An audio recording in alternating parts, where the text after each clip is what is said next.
Hello, my name is Bernhard Reiter. I'm from Vienna, Austria, and today I would like to talk about delivering OT security from legislation to daily business. So we heard a lot about requirements and tips to do, and my intention is to actually give you an insight into the journey we had as an oil and gas company on the how we significantly improved OT security in my business unit. And therefore, my talk is addressed to pretty much every role that is present in this summit. May it be other operators like myself, representatives from authorities, vendors, third-party partners, and the like.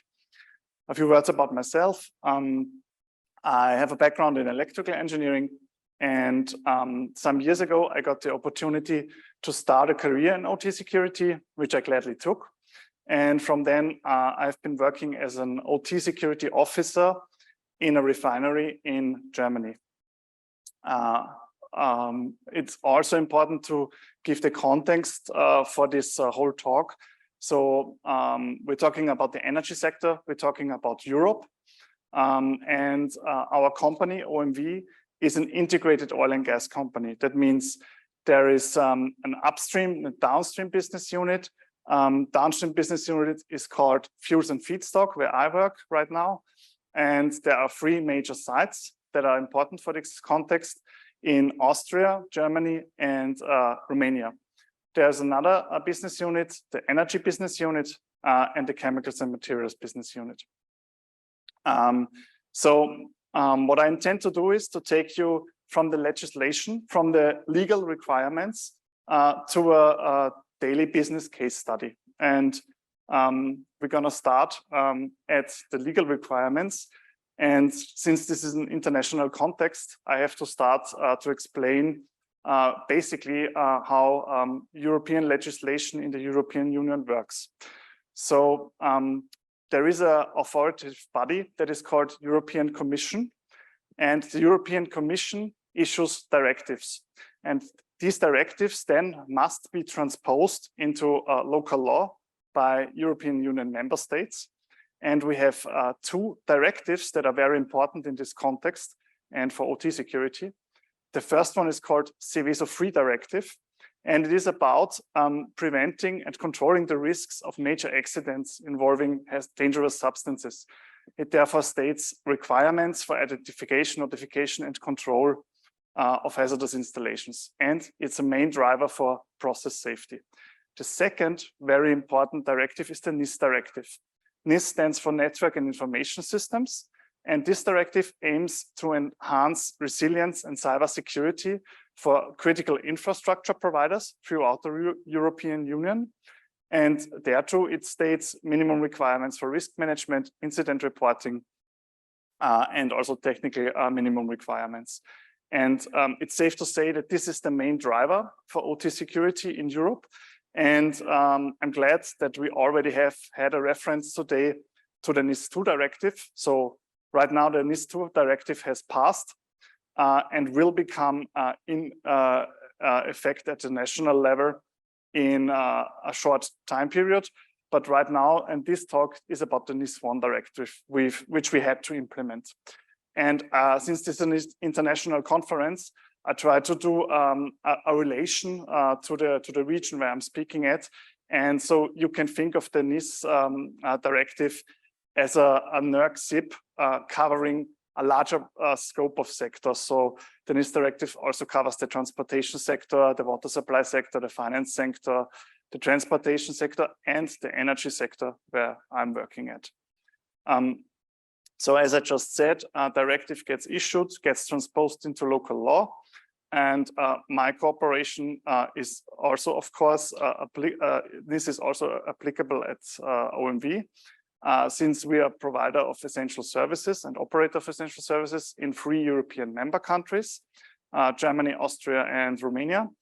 And what we thought is as a clever idea, when we set up OT security at our business unit, we started with writing standards. And we took this idea of this federal legislation in writing our own standards. And we wrote a dedicated OT security management system that has two defining standards. And then we transposed the global OT security management system into local OT security management system variants that account for local characteristics and specifics, not only from a legislative perspective, but also from a technical perspective of the major sites that we operate.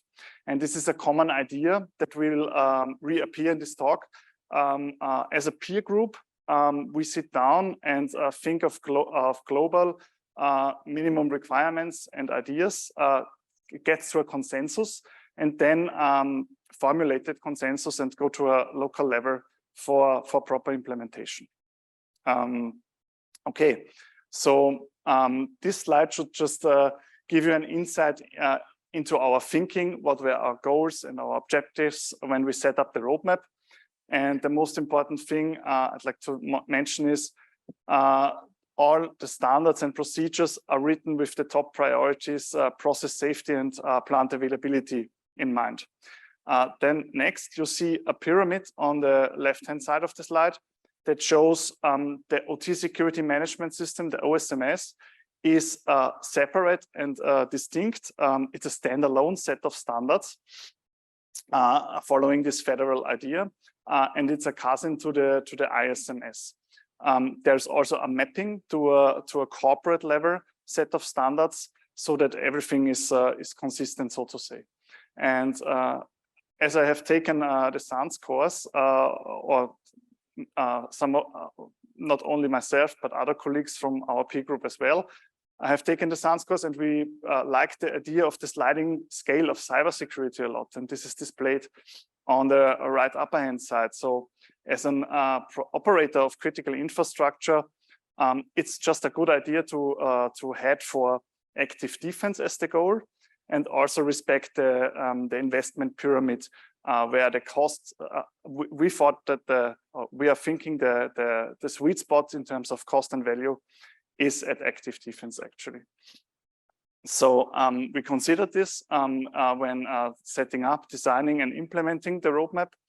And our standards, I just show you how they are called. It's a system defining standard. It's also a standard about information classification and global plus local OSMS. So one more slide about organization before we go into the actual implementation. How are we organized? We have a dedicated Chief OT Security Officer, COSO. He operates at a business unit level, and he has site OT security officers, OSOs, which are directly reporting to him and are responsible to implement OT security at their major sites. And the site OT security officers collaborate with experts, delegates, and other third-party practitioners. And the COSO also has a functional reporting line on a corporate level to the IT/OT Risk and Compliance Board. So as many of you already have noticed, OT security is a broad field where a large amount of parties is involved, and I thought it was also good to get it on this slide to show that this is not everything. We also have to align with HSSE and process safety departments. Senior management backup is crucial if you really want to significantly push OT security, and operations is crucial as well. We are considering ourselves as service providers for operations and make their work better and safer without introducing too much discomfort. Of course, there are IT cybersecurity departments, certs, vendors, and third-party security providers as well to be considered when talking about organization as peers. So here I'm just going to show you our roadmap. So a roadmap is a set of projects that has the goal to achieve a specific target. In our case, enhance cybersecurity or enhance your OT security maturity level. And we came up with 24 projects, and this talk will touch the projects that are highlighted here. And what's important to say is that all of these projects have been implemented on each of the major sites I showed you. So they are locally implemented. And to start with, of course, you have to start with a risk-based approach. So at the start, we saw the need to come up with a proper risk management method, and that gives us a good kickstart for and findings for each of the projects to start, and then transition gradually from a project-based approach with start and end point to a more of a quality management system approach. So the roadmap turns into a quality management system. Although, as I said, now NIS2 is out, there will probably be another roadmap, but we will build on the first one and follow up on this quality management system thinking. From the very beginning, it was clear that the roadmap is a cross-site and cross-department effort. I'll just show you the snippet of the global OSMS here with a section on the very first page that emphasizes and addresses senior management, process safety department, the critical technical departments. In our corporation, this is electrical and automation, optimization department, and online analytics department. This is the case for at the refining sector. And the other part is I told you on the organization slide. Again, I also want to make a relation to the cybersecurity framework. This is just one way of doing a taxation and a classification, and it was those 24 projects, and it was inspired by the cybersecurity framework. Okay, this slide is about risk management. I'm glad we have had, I don't know, at least 2 or 3 talks covering this in great detail. So I can show you and reassure you that what we heard today actually is very clever and is a very good approach, because we found that to be also in our business unit a successful approach. So we also rely heavily on the 62443 with the zones and conduits definition at first when doing a risk management. And then we came up with the design of a risk method to conduct for each and every zone a SWIFT analysis. This stands for structured what-if technique, with the goal to compile security level targets in terms of 62443. And then once we found that target for the respective zone, we go into a detailed HSSE analysis where we assess security level capability and a security level achieved, and systematically draw out findings. And we are doing this with the catalog of the foundational requirements of the 62443-3-3. Those findings then are added to an already existing PHA tool, are documented and handed over to the asset owner for remediation. So also we saw some risk-based matrices before. So we also used the existing risk-based matrix to assess criticality levels and consequence definitions. And one of the consequence definitions of moderate would mean shutdown of one unit, for example. Major consequence would mean shutdown of multiple units. And using these known concepts, we have had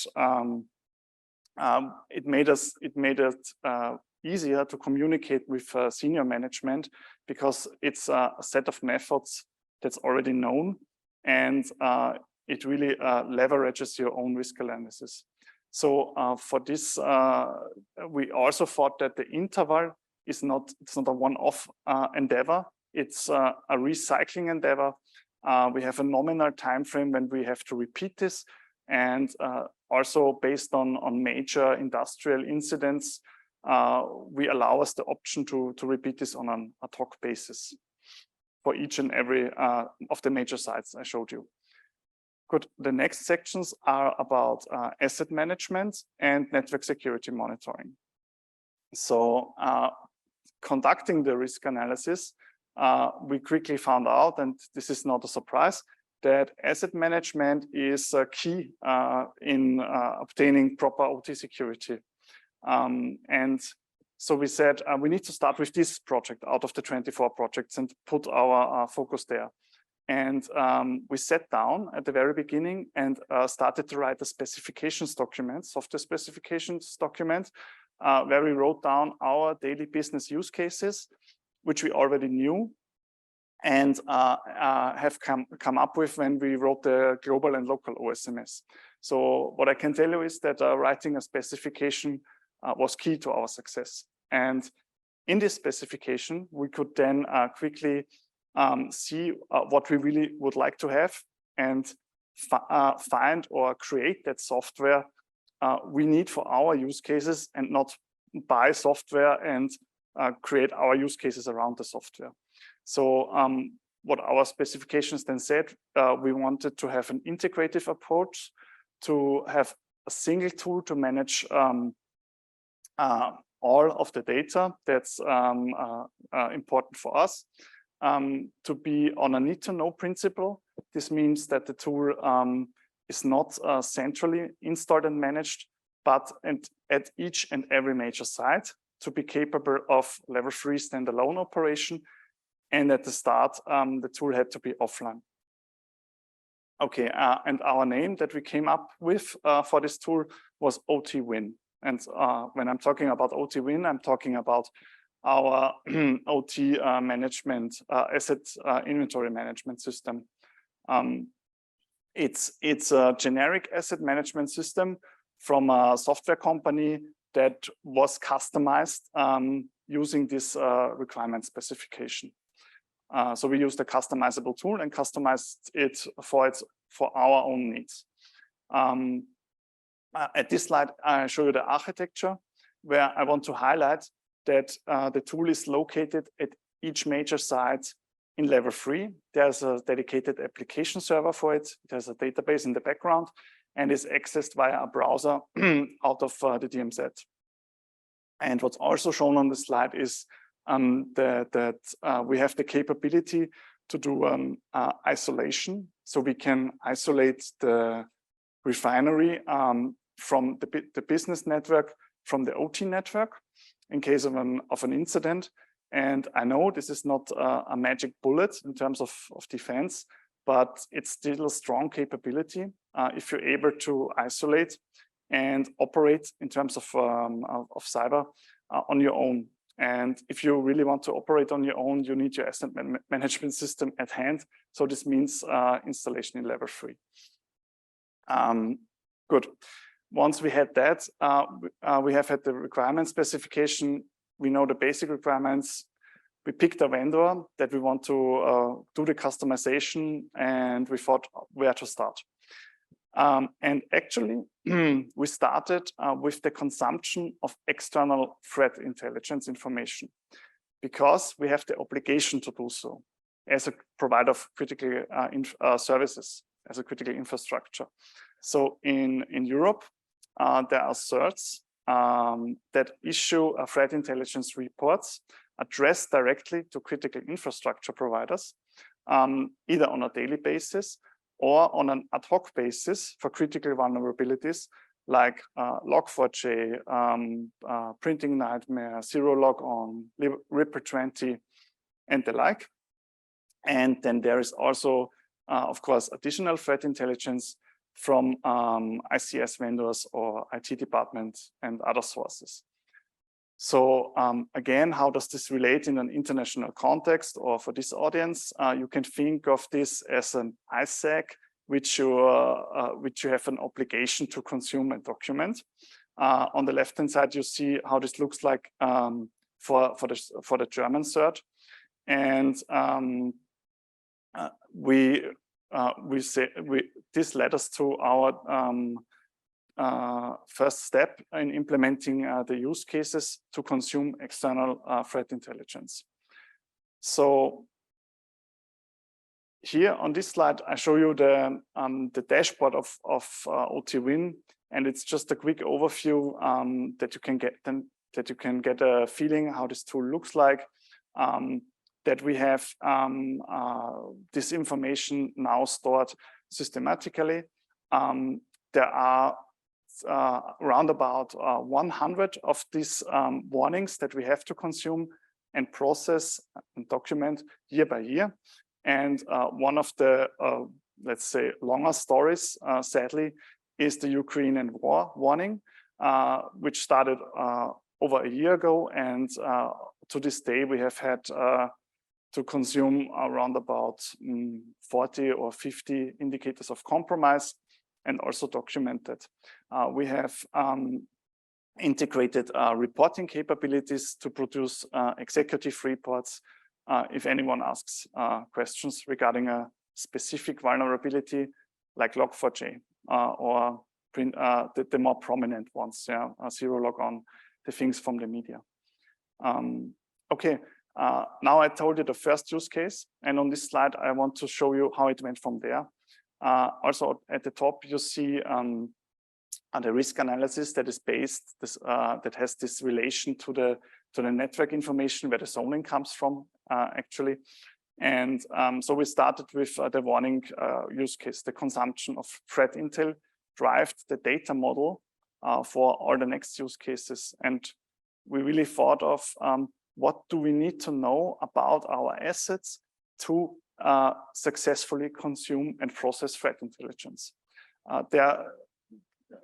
Following this, we came up with this specific data structure with a certain set of attributes, not too many, but also enough to consume successfully.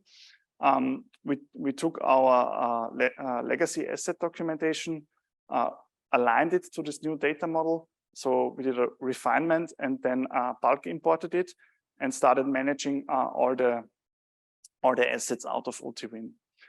We then introduced a so-called double check principle for new assets or decommissioning assets, because it's also legal obligation to do that. And then we started to enhance this tool from or expand it from a purely technical tool to also consist data that is related to persons, like access data, roles, accounts, and also qualifications. So we are doing qualification management in the same tool as we are doing asset management. And this comes with a lot of advantages, because if you have a data set for a person, you can link it to a certain asset. You can say this is the technical contact person of this asset. Call him if you need assistance. You can track if everyone has had the proper phishing quiz in terms of cybersecurity, if he has a view-only account, or if it is an engineer with configuration rights, you can track if the specialized training, as we call it, is applicable to this person and he has already obtained it. This is the status as it was 1 year ago. And for the next 2 chapters, I want to show you how we even enhanced upon that. So one of our more recent and advanced use cases was or is that we combine the asset management tool I just showed you with network security monitoring. And as I told you, we have an offline tool at this stage. And with the NSM, it gets to I would call it semi-online tool. And again, legislation was the driver to actually do NSM because it's now starting in the local laws in Europe that providers of critical infrastructure have an obligation to do NSM, network security monitoring. So, and also our peer group proactively took the approach to start early before legislation comes into force, to be then fit as soon as legislation comes into force for the audits that will happen afterwards. So again, we thought writing down everything we need in a systematic manner is a good idea. So we write down another specification document for network security monitoring. And the outcomes were that we want to use one tool for all of the major sites. It should be passive without any feedback effects. And right now, as a first stage, we decided to install it and check the traffic from the top-level DMZ switches, because it is that what's actually now required at the law, with the law.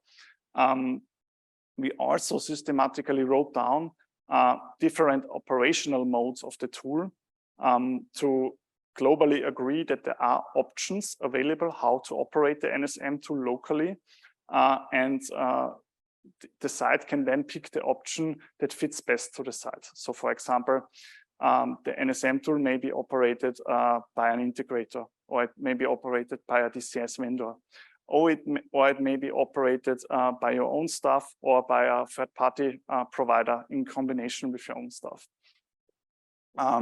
We were then able to pick one NSM tool using this specification, the one that fitted best. In our case, it was Clarity back then. And using it, we are now able to process threat intelligence technically. So we can consume IOCs such as IP address blacklists, Yara rules, snort rules. We can even create our own rules and program the tool, which we are doing. And just to show you some data, how this looks like. So for one major site using only top-level DMZ switches, we get around about the visibility of around about 1,360 assets that actually are visible on the tool. Yeah, again, a picture of the architecture. It's just like the slide before, just with an expansion of the NSM tool. And we came to the idea that we want to connect the NSM tool to enhance our asset inventory tool. So the NSM tool offered an API, and using the customization capability of OTwin, we implemented that API and implemented a round trip time where we query the NSM tool each and every 6 hours for a list of hosts and network related information. And then the answer from the NSM tool is correlated to the actual database in OTwin. And the information is then updated if an asset is visible, a last seen date is set, and if the plausibility cannot be achieved, it is written into a log file. And out of this log file, we were really able to enhance data quality once even more in OTwin. So on this slide, I want to show you challenges and experiences and key success factors we had operating this tool for 1 year at our sites.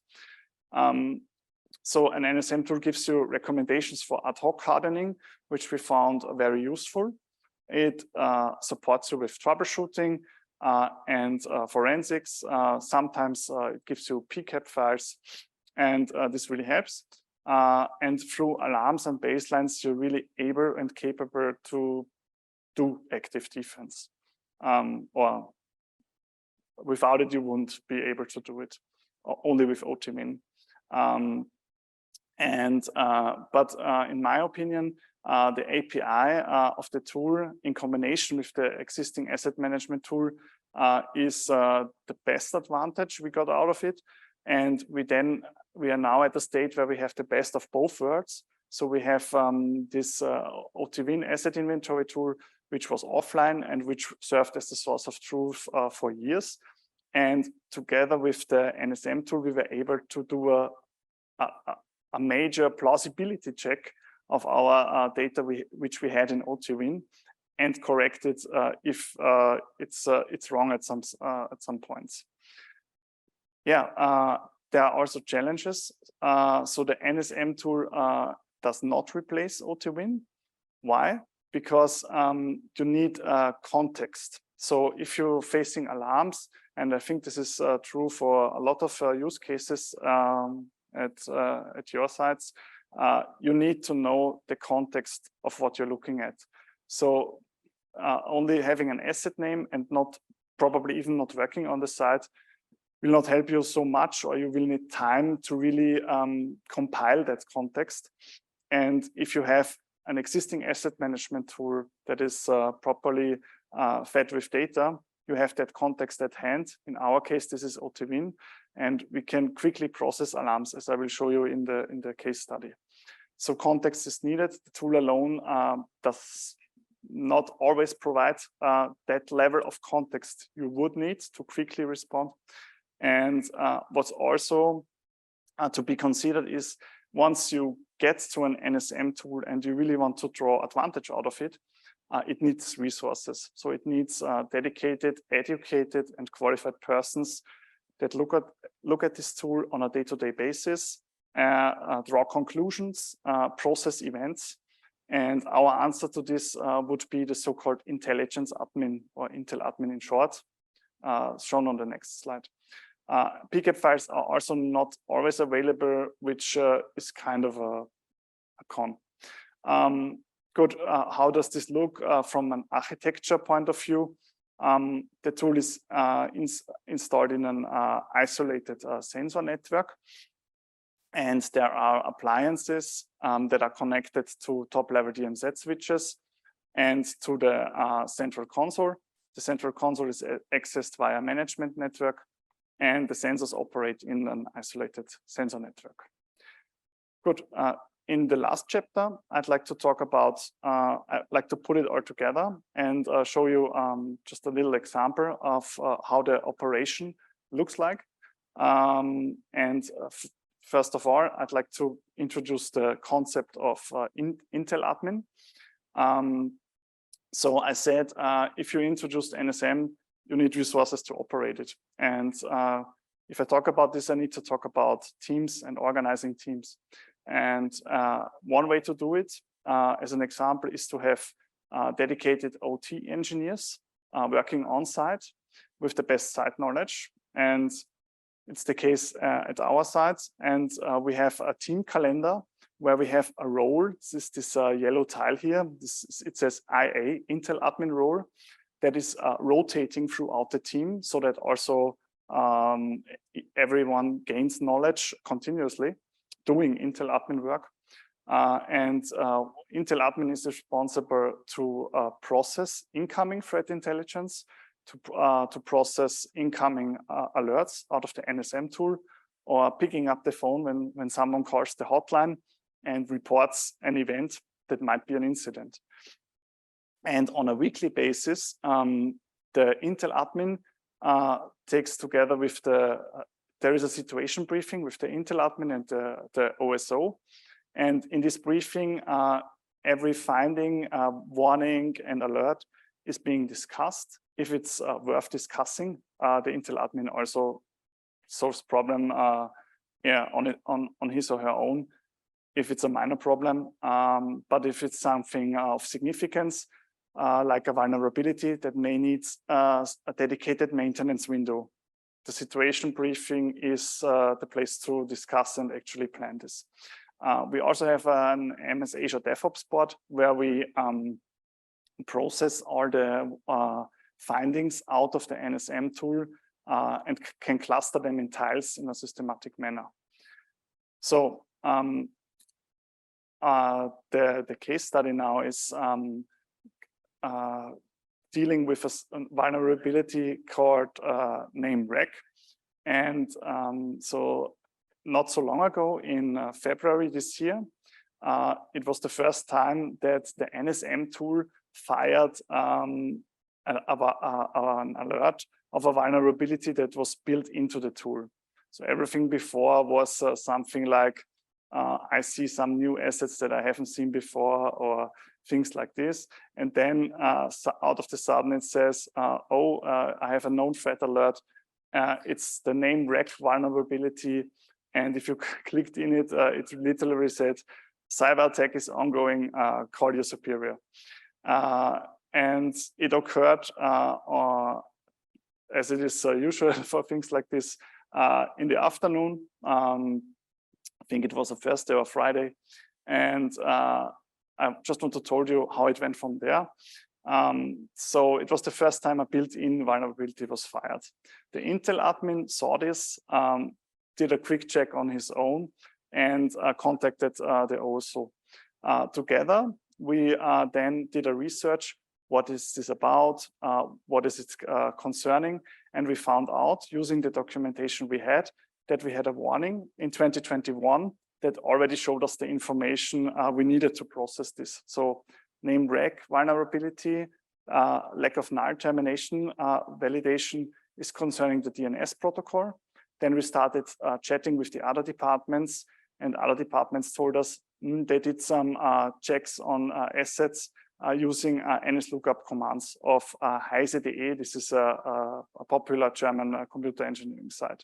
So this gave us the hint to try to reproduce this kind of alert. And yes, we were able to reproduce it, and we could give a safe or clear for this case. So technically speaking, we could quickly gain context, use this context, and reproduce the event to give an all clear. We could systematically document in all our tools that we are being used, OTwin and the MS Azure DevOps board. And on the fly, we had a possibility to do an ad hoc hardening of the DNS settings of the assets involved. Because of this case, it showed us. And this is a pattern we also commonly see while we process findings during the Intel admin stage, so to say. Organizationally speaking, our existing procedures could be verified. We did an update on whether to push those emergency button to isolate the networks or not. So indication of reproducible alerts is a strong indication not to isolate, but if it would be not reproducible, we would probably have been doing the isolation. And of course, the team was very motivated that we quickly found out what this was about and quickly could solve it. This ends my talk, and would like to thank you for your attention.